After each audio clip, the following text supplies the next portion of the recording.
Okay, so this is a new stubby 1/2-inch cordless impact that I just got from Javin or Yavin or Yavin.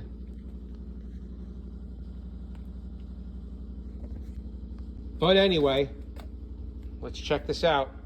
All right, one battery, a charger, comes with a socket, a Saquito 19 mil. Very light. I don't know how many ugga-duggas this is going to produce, but it is very stubby and compact, and this will fit in a lot of tight spots. I will give it that. So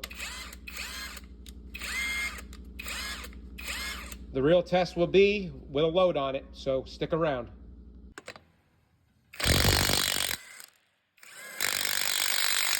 Okay, so these are just typical car lug nuts. See if it could take these off.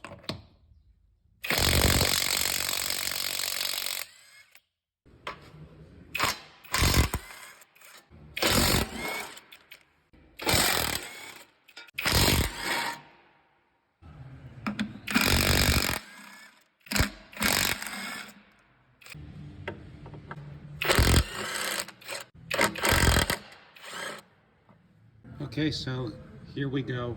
I'm going to try to pull off these starter bolts from this skid steer.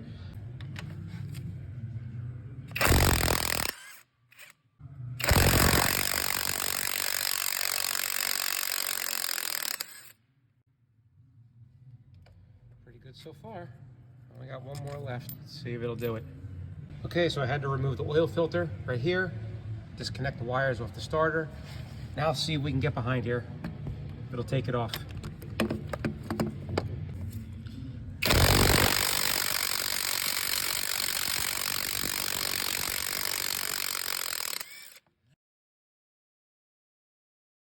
Well, so what do I think? Well, I know what you're thinking. Why does this tool have a 1/2-inch arbor on it and not a 3/8 when it's about the same size as your typical 3/8 tool?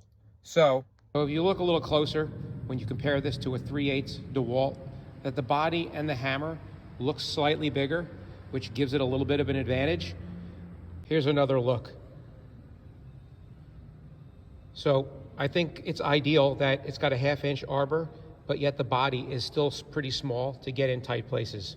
So I think this is going to come in handy for larger diameter bolts that are in tight spots. So do I think it's worth the money? Well, if you compare this to your name brands like DeWalt, Milwaukee, and Makita, I think it's a bargain for the price.